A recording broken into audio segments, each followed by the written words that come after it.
सभी भाई बहनों को जय मसीह की। मैं प्रभु की दया से ठीक हूँ, अच्छा हूँ, खुश हूँ और उम्मीद करता हूँ कि मेरे जो भाई बहन हैं, माताएं हैं, बुज़ुर्ग हैं, नौजवान हैं, बेटियां हैं, तो उनको भी परमेश्वर ने आज तक संभाला है और आप लोग भी स्वस्थ होंगे।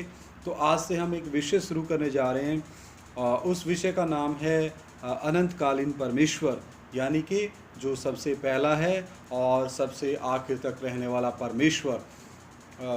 मेरे प्रिय भाइयों बहनों, आप लोगों ने देखा होगा कि कई लोग अपनी गाड़ियों के पीछे लिखवा लेते हैं गॉड इज़ वन, कि परमेश्वर एक है, और बोलते हैं कि उसके पीछे चलने के रास्ते अनेक हैं और वो अनेक रास्ते मिल कर के उसी एकमात्र परमेश्वर के पास जाते हैं, पहुंचते हैं। लेकिन आज हम परमेश्वर के इस वचन से, पवित्र शास्त्र से देखेंगे कि परमेश्वर एक है। ये बिल्कुल हकीकत बात है और बिल्कुल सत्य है कि परमेश्वर एक है, और उसी परमेश्वर ने अपने सामर्थ्य से, अपने पवित्र आत्मा के द्वारा और वचन के द्वारा पूरे ब्रह्मांड की सृष्टि की है, और वो सृष्टिकर्ता परमेश्वर हैं।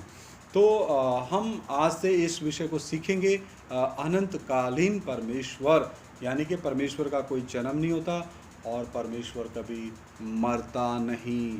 आइए परमेश्वर के वचन में से हम सीखेंगे। मैं एक छोटी सी प्रार्थना करूंगा आदर के साथ। आइए अपनी आंखों को बंद करें, सिरों को झुकाएं।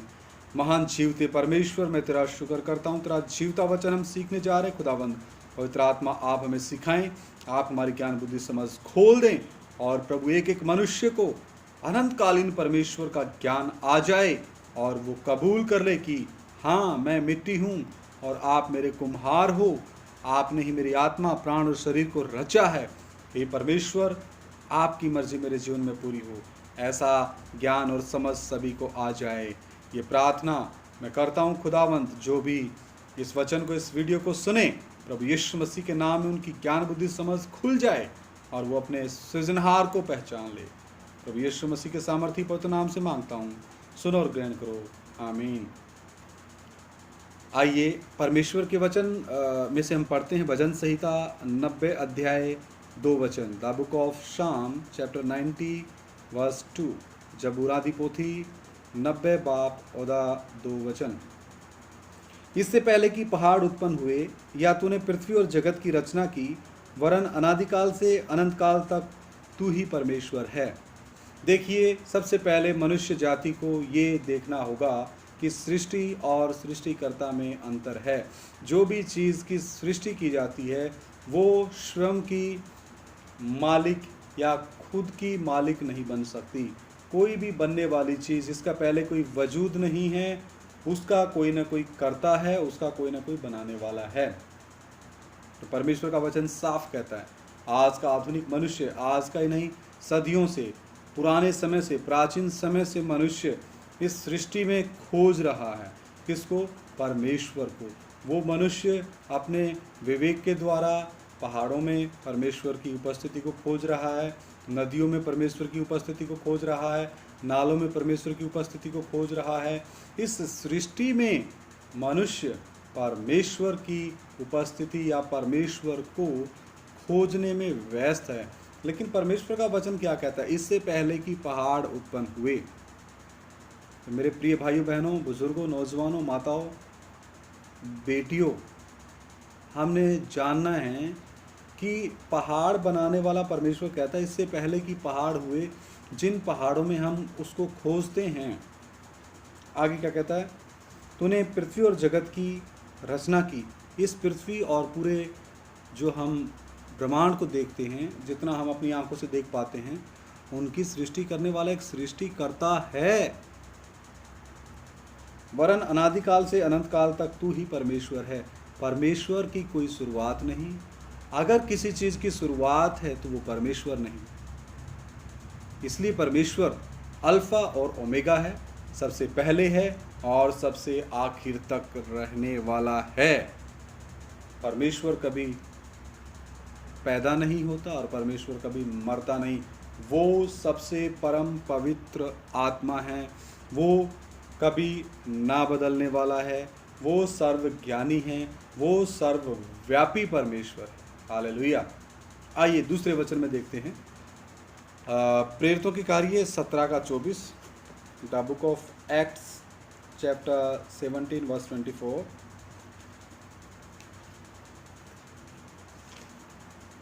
रसूलां दे करतब 17 बाब 24। जिस परमेश्वर ने पृथ्वी और उसकी सब वस्तुओं को बनाया, वह स्वर्ग और पृथ्वी का स्वामी होकर हाथ के बनाए हुए मंदिरों में नहीं रहता। मेरे प्रिय भाइयों बहनों, परमेश्वर का वचन स्पष्ट कहता है कि जिस परमेश्वर ने आकाश को बनाया है, पृथ्वी को बनाया है, आकाश गंगाओं को बनाया है, क्या वो परमेश्वर जो असीमित है, जिसको हम मनुष्य सीमित नहीं कर सकते, उसको एक स्थान में हम कैद नहीं कर सकते, वो क्या कहता है कि जिस परमेश्वर ने पृथ्वी और आकाश सब वस्तुओं को बनाया, वह स्वर्ग और पृथ्वी का स्वामी होकर हम पापी मनुष्य जाति के हाथों के द्वारा बनाए हुए मंदिरों में नहीं रहता। हालेलुया। तो फिर कहाँ रहता है? परमेश्वर का वचन कहता है, हमारा परमेश्वर, भजन संहिता 115 अध्याय, हमारा परमेश्वर तो स्वर्ग वरन सबसे ऊंचे स्वर्ग में विराजमान है। वो भी हम पढ़ लेते हैं। भजन संहिता 115 अध्याय, भजन संहिता 115 अध्याय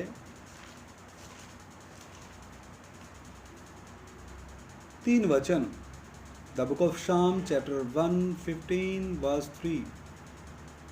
जबूरा दी पोथी 115 बाब 3 वचन। हमारा परमेश्वर तो स्वर्ग में है, उसने जो चाहा वही किया है। हालेलुया। हमारा परमेश्वर कहाँ है? तीसरे स्वर्ग में विराजमान है। परमेश्वर का वचन कहता है, आकाश उसका सिंहासन है और पृथ्वी उसके पांव की चौकी है। हालेलुया। और आज की जो मनुष्य जाति उस असीमित परमेश्वर को इस सीमित सृष्टि में ढूंढने की कोशिश में लगी है। आइए और परमेश्वर के वचन में से देखते हैं, उत्पत्ति 2:1, the book of Genesis chapter 2 verse 1। उत्पत्ति किताब दूजा बाब 1। जो आकाश और पृथ्वी और उनकी सारी सेना का बनाना समाप्त हो गया। तो परमेश्वर ने आकाश को बनाया, पृथ्वी को बनाया और उनकी सारी सेना का बनाना समाप्त हो गया। मतलब स्वर्गीय सेना यानी स्वर्गदूतों को भी परमेश्वर ने बनाया। तो परमेश्वर हमारा क्या है? सृष्टि करता है, वो सब कुछ का करता है, वो सब कुछ बनाने वाला है। यूं ही विस्फोट के द्वारा ये ब्रह्मांड अस्तित्व में नहीं आया। जितने महान यहूदी वैज्ञानिक हुए हैं, उन्होंने जब इस सुंदर आकाश को रात के समय में, इस अनुशासित आसमान को रात के समय में देखा, सभी ने बोला कि सचमुच इतने अनुशासित ब्रह्मांड को बनाने वाला, इसके पीछे कोई ना कोई एक शक्ति है जो इसको संभाले हुए है। और परमेश्वर का वचन कहता है, मैं अपने वचन की सामर्थ्य से सब कुछ संभाले रखता हूँ। इस वचन की सामर्थ्य से, क्योंकि यूहन्ना की पत्री 1 अध्याय 1 वचन कि आदि में वचन था, वचन परमेश्वर के साथ था और वचन ही परमेश्वर था। और यूहन्ना 1 अध्याय, यूहन्ना रचित सुसमाचार 1 अध्याय 14 वचन क्या कहता है? वचन देहधारी हुआ, जिस वचन के द्वारा परमेश्वर ने संपूर्ण सृष्टि, संपूर्ण ब्रह्मांड को रचा। और जो परमेश्वर के साथ था और जो परमेश्वर था वो देहधारी हुआ। हालेलुया। पूरे जगत के लिए खुशखबरी का सुसमाचार। जब स्वर्गदूतों ने उन गडरियों को सुनाया कि आज बैतलहम में तुम्हारे लिए एक उद्धारकर्ता जन्मा है। हालेलुया। जब मरियम को गिब्राइल स्वर्गदूत ने संदेश दिया, हे मरियम तू धन्य है, आज जो तुम्हारे गर्भ में प्रकट होने वाला पवित्र आत्मा के द्वारा वो जगत का उद्धार करता है, वो जगत के पापों को उठाने आ रहा है, वो जगत के लोगों को पाप की गुलामी से, मौत की गुलामी से, नरक की गुलामी से, शैतान की गुलामी से, संसार की गुलामी से, मिस्र की गुलामी से निजात देने आ रहा है। तो यूहन्ना रचित सुसमाचार पहला अध्याय उसका 14 वचन क्या कहता है? वचन देहधारी हुआ और हमारे बीच में डेरा किया। 33.5 साल परमेश्वर हम पापियों के बीच में, प्यार से भरा हुआ परमेश्वर 33.5 साल अपनी बनाई हुई सृष्टि यूहन्ना बपतिस्मा देने वाले के हाथ से बपतिस्मा ले रहा है। इतनी नम्रता और दीनता, यहूदियों की व्यवस्था के 613 नियम पूरे कर रहा है जो किसी मनुष्य ने नहीं किए।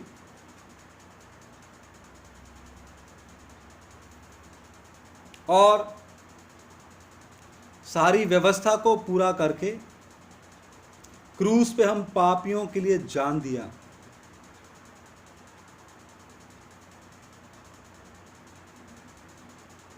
आत्मा और प्राण में नरक की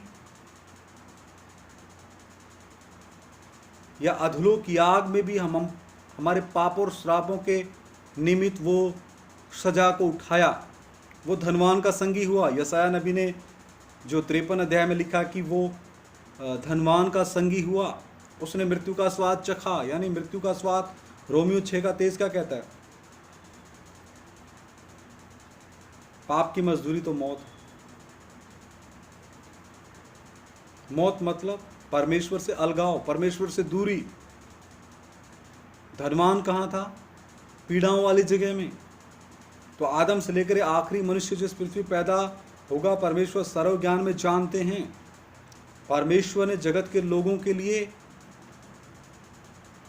देह में प्रकट होकर के अपने दूसरे व्यक्तित्व, पुत्र के व्यक्तित्व प्रभु यीशु मसीह, उस देह का नाम दिया गया। यानी प्रभु का अर्थ है मालिक, यीशु का अर्थ है पाप से निजात देने वाला, और मसीह का अर्थ है निजात देने का पूरा पूरा छुटकारा, निजात देने के लिए पूरा पूरा अधिकार, अथॉरिटी रखने वाला।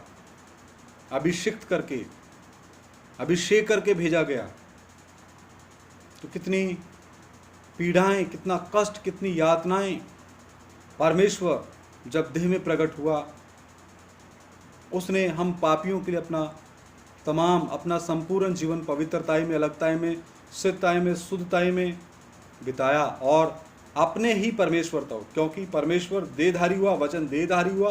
वो अपने दूसरे व्यक्तित्व में एक परमेश्वर के, यानी अपने ही जो पदवी है, अपना ही जो अधिकार है, परमेश्वर तव का जो पहला व्यक्तित्व है पिता का। और परमेश्वर ने अपने आप को 3 व्यक्तित्व में प्रकट किया है। पिता के रूप में योजना बनाता है, पुत्र के रूप में हम पापियों के लिए क्रूस पे जान देता है, अपने आप को छोटा बनाता है, और अभी पवित्र आत्मा के रूप में, तीसरे व्यक्तित्व के रूप में कलीसिया को तैयार कर रहा है, जो पेंतिकुस्त के दिन तीसरे व्यक्तित्व के रूप में परमेश्वर पवित्र आत्मा के तीसरे व्यक्तित्व के रूप में वो 120 लोगों के ऊपर उतरा। और कलीसिया तैयार होने तक, कलीसिया को तैयार करके ले जाने तक इस पृथ्वी पे रहेगा। तो परमेश्वर त्रिएक परमेश्वर है।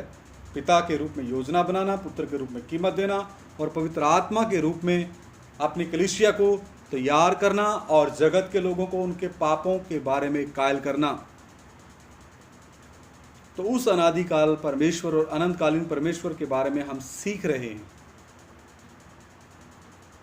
तीसरे दिन मुर्दों में से जी उठा, 40 दिन इस पृथ्वी पर रहा, अपने चेलों को दिखाई दिया, उनसे बातें की, बहुतों को दिखाई दिया। सबके देखते देखते जैतून पहाड़ से, गलील में जैतून पहाड़ से स्वर्ग में उठाया गया और वापस आने का वायदा करके गया।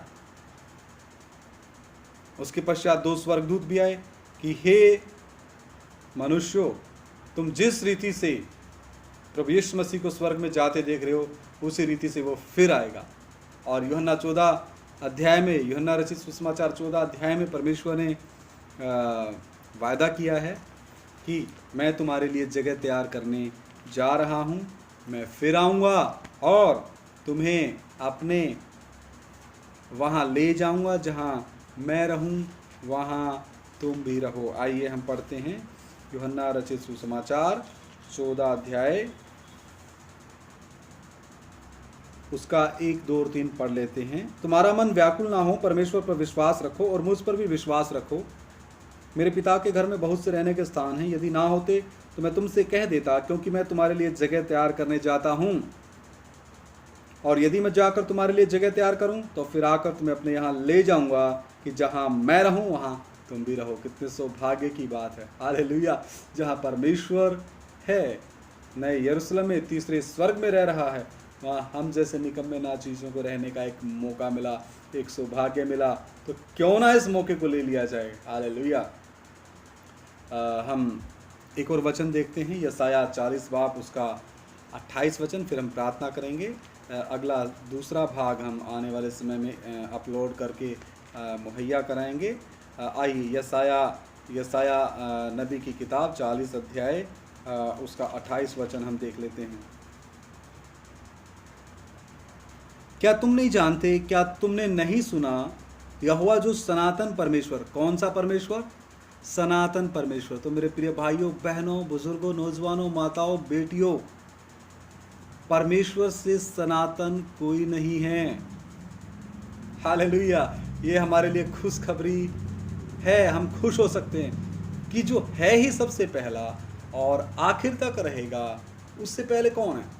तो इसका अर्थ है वो ही सनातन हुआ, हालेलुया। मैं फिर पढ़ रहा हूँ, क्या तुम नहीं जानते, क्या तुमने नहीं सुना, यहोवा जो सनातन परमेश्वर और पृथ्वी भर का सृजनहार है, वह ना थकता ना श्रमित होता है, उसकी बुद्धि अगम है, हालेलुया। आइए सरों को झुकाएं और अपने महान परमेश्वर के सामने प्रार्थना करें। महान जीवते प्रभु, तेरा शुक्र करते हैं, आज तेरा जीवता वचन प्रभु सीखने के लिए आपने कृपा दिया। जो विषय शुरू किया है अनंतकालीन परमेश्वर, प्रभु इसको आगे भी खुदावंद जारी रखने के लिए कृपा दो।